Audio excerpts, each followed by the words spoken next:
Hey, welcome back to that 70s card show. My name is John Keating, and my voice and my face might not be familiar to you folks anymore, but that's okay. I'm easily forgettable by face and by name. Thank my parents for just picking a name out of a big book and throwing it at me. Stuck with it the rest of my life. John Keating is the name. And here we are talking about cards, not so much the culture right now of the 70s, but certainly some wonderful cards. What have I been up to? I've been up to a lot.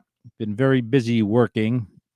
A lot of mental stress, a lot of physical stress, meaning out of time zones and hotel beds and all sorts of fun refereeing of grown ass adults. But with that said, I have never, ever stopped thinking about my collection, my cards, the next bunch of cards that are going to make their way into my basement, all that fun stuff. So I'll kind of catch you up here on what I've been doing over the last so and so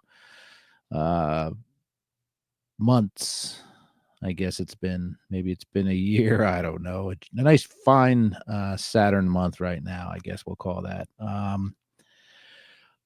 Going hard on my collection is what they say. And we're talking about sets, baby. I'm a set collector. I build sets. I buy sets. I do not discriminate against the sets that I've bought versus the ones I've put together by hand. I just want all the sets. I want all the cards. And sometimes the opportunity presents itself to go hard and go fast with what comes across, there's no T in across my table, whether it's my computer, whether it's a stores, card shows. I don't go to many card shows that much anymore, although I have been to at least one in the past 6 months or so.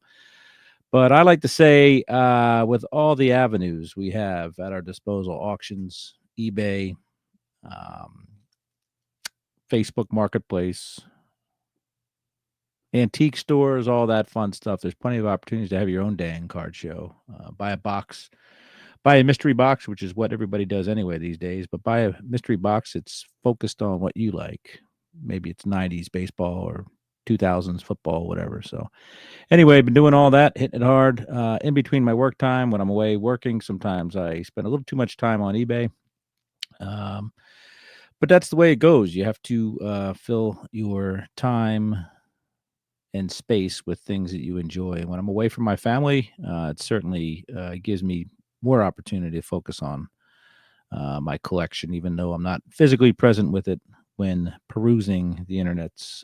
So let's talk a little bit about my strategy lately. Hundreds of thousands of cards have come into this basement over the past year or so, maybe less than. I buy big bulk collections. I buy more focused collections.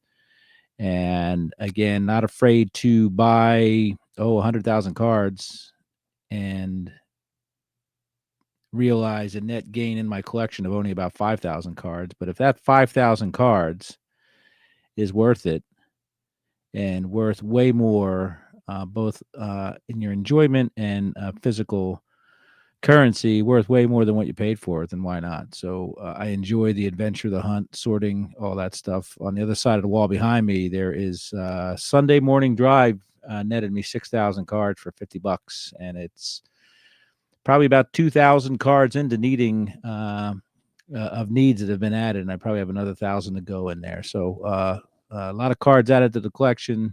$50, way better than giving that money to Target or one of the other retailers.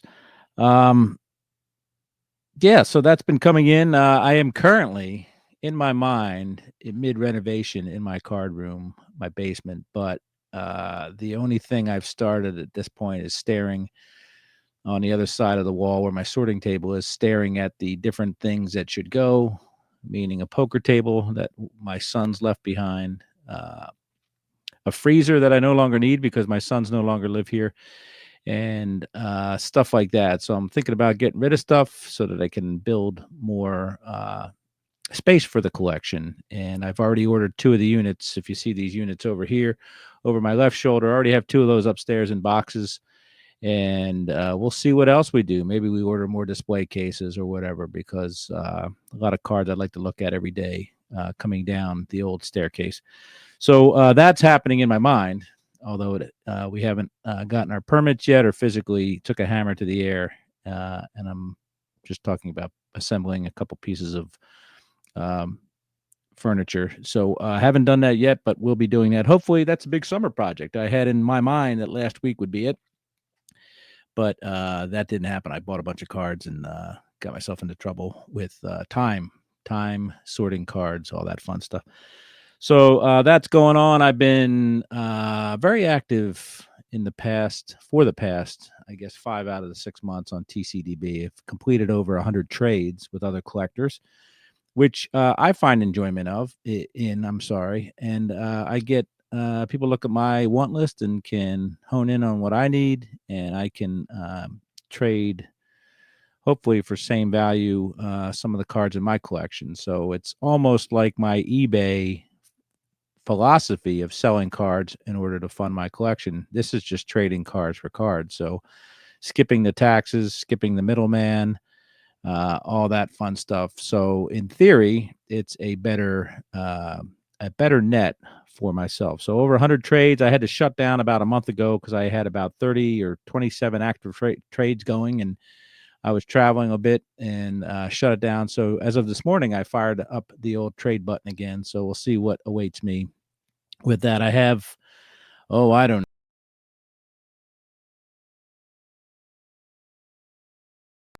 Sorry, I just took myself off. I have probably about, I don't know, 30,000 cards to trade on TCDB right now. So that's pretty interesting. Let's see here. Cards for sale or for trade, 30,231. Currently, I have 72,944 on my want list, and that is not even close to being accurate because it should be way more. I add stuff and I take stuff off my want list. If I buy a collection that has a bunch of 1997 upper deck on it, I will completely wipe away my want list because it's easier to add stuff in and stuff like that. So anyway, cards added and subtracted on probably a daily basis on TCDB. Nationals coming up. I'm going to be maybe I'll have the nerve to get together a little bit of a hit list. Usually I print out a hit list of stuff I want at the National. Been very lucky lately. Picked up a Carl Michael Yastrzemski exhibit card recently. I picked up a 1928 PCL exhibit card of Ray Keating. So that leaves me, I think I have 13 Ray Keating cards now. I need the 1929 Z-Nut, the 1914 Cracker Jack, and a Fleischmann's Bakery to complete that entire player run. The 14 Cracker Jack, gets pretty heady there on the prices. They don't come up very often in the auction houses, and they when they do, they go for a pretty penny, 4 figures, $2,000. I think one just went for the other day, and that was a beater, straight up beater. So we'll see what that is. Maybe that's on my hit list for the National this year. But knocking out the cards that I want, and then obviously one of the great joys of the hobby is finding more cards that you didn't know you wanted, that you absolutely do. So that's why we keep looking at cards and discovering cards and all that fun stuff. Been spending a lot of time not watching baseball. I know that sounds dumb, but baseball is pretty far down on the list of things I like to do, or watch baseball, follow baseball. A lot of baseball players, I know their names because of the Boulevard of Broken Dreams. That is the hobby. Buy your prospects and then cast them aside. So I used to know all the players in the leagues and what teams they played for and all that stuff way back in the 70s and 80s and 90s. But now I just know the players' names based on the fact that they were a one-time can't miss prospect that currently have a value of less than 1 cent per card. So it's funny when I'm sorting through these collections and see all these big time names from the most recent history that are just busts. So that's why I get these cards in big collections instead of going to the Target or the Walmart to buy new packs, because eventually I'll get the cards at a very, very deflated price, which is where they should be. Got myself a tan and possibly some cracking on my forehead, or peeling, as the kids say. I spent last Wednesday, watching my beloved Manchester City play Wydad FC from Morocco in Philadelphia Lincoln Financial Field in the Club World Cup, a manufactured event, of course, but it was good to see the boys over here kicking the old football around. And I'd rather go to a North Korean interleague soccer match than a baseball game if I had my druthers. I've been to 2 baseball games this year, one at Washington with the family, and one at Wrigley Field with a colleague who was departing my team most recently a couple weeks ago. But I'd rather watch the soccer matches, and I'd rather watch the NFL football way more than baseball. Yet, here I am collecting the bejesus out of baseball cards as a grown-ass adult. So apologies for me being a dichotomy, as they say, but this is what I am, and I still like the cards. I just don't admire the sport or the players as much as I do. In fact, why don't we just call the baseball players what they are on their cards?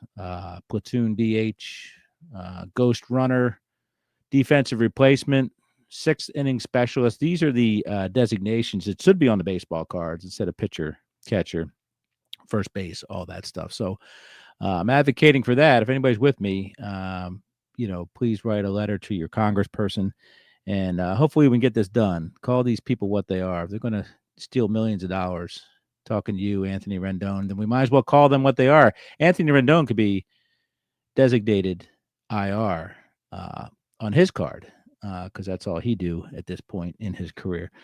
Thief, too. I guess you could call him a thief, but we'll wait till he has his day in court. Sets. Okay, I have, at this point, I'm looking at my statistics. My statistics are simple.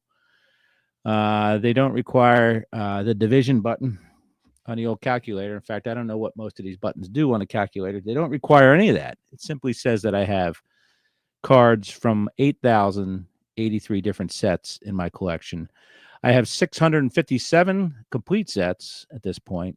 448 baseball sets are completed, and football at 100. The rest are sprinkled in there throughout. So big time set collector still. As I've said before, I get just as much thrill as getting a Damon Berryhill card to complete a set as I do to get a 1953 Enos Slaughter Topps, which I actually need to finish that set or to help complete that set. So I'll give you a little rundown on what I've been doing set-wise lately. 7980 basketball, Topps basketball, has been completed recently. There are some sets that dribble in, and that's not neither a pun on basketball nor a pun on being a 57-year-old who has to get up to go to the bathroom in the middle of the night, but they dribble in a little too slowly for my liking. So sometimes, again, when the opportunity strikes or arises, I just buy the whole dang thing. So I've done that recently with the 7980 basketball Topps. Fairly cheap set, but it certainly is probably 70s basketball is probably a big dark hole in my collection. It just seems to be tough for me to come into those cards. Obviously, basketball is probably the 4th most popular sport in the 70s, I would assume. A lot of that has to do with racism and other things like that. But for some reason, Topps didn't put their full weight behind it. Topps would fluctuate between card sizes as well, which probably was not a good strategy. But anyway, the 70s basketball are something that I'm going to focus on a little bit more in maybe the last half of 2025. Gentleman that I bought the 5,000 to 6,000 card lot from this past weekend for $50 US said, "Hey, I got a bunch of 70s basketball. I just can't seem to get the collection going. So I just thinking about selling it." So anyway, I might be continuing to pursue that, whether buying sets or trying to buy bulk basketball. It's tough to come across. I got plenty of 70s hockey. I mean, thousands of 70s hockey cards. Got thousands of 70s football cards. I got all the baseball sets, but basketball, for some reason, tough buy for me. Also in 70, we had the 79 TCMA 1927 Yankees. TCMA put out a lot of sets and a lot of fun, unique sets, mostly of the old dead guys, but still fun to come across that stuff. There's some other, I think 80. There's some other Yankees TCMA sets from back in the day, but this is the 79, featuring the 1927 Murderers Row, the second best team in the American League that year, behind the Philadelphia A's. I got the 1980 Whiz Kids TCMA set. I was 2 cards short of that, so now that's complete, and I've got a bunch of doubles on that as well. So probably list those on TCDB. 1980 TCMA Superstars, great set.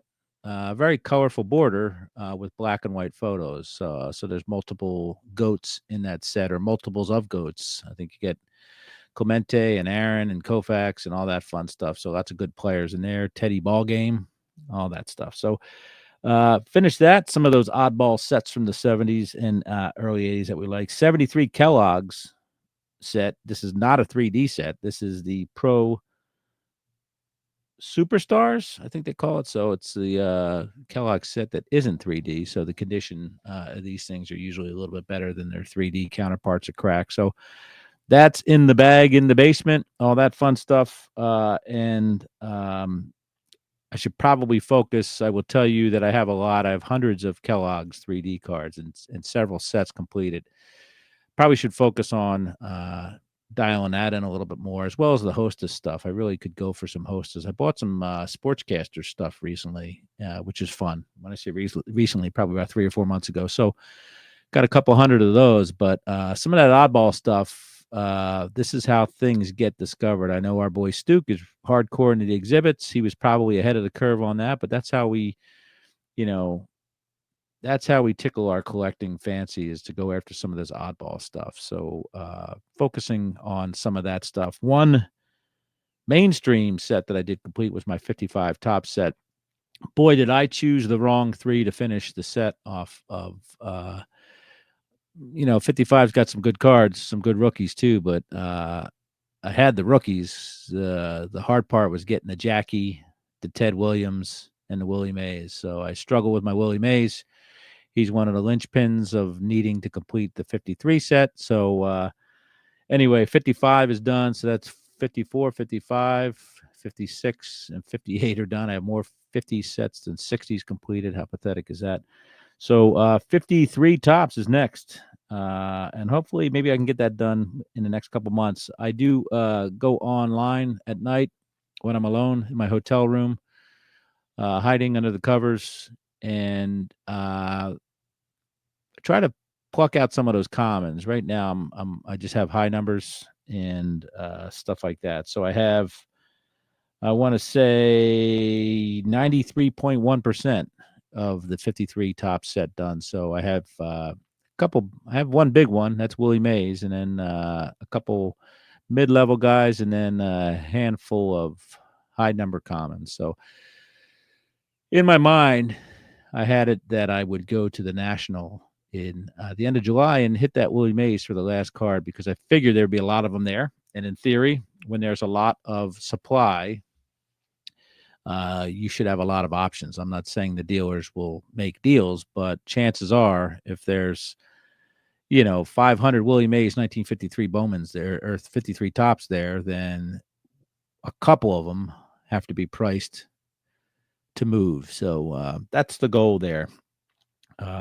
Maybe I can complete all those other ones between now and then. So that's about it right now. I rambled on, and I just want to continue to spread the word about how great collecting is. You don't need to be a public-facing person to do so. I know I've been in hiding lately, but I have not given up on my collecting. In fact, it's probably the last 6 months has been the most passionate about collecting as I've been throughout my journey.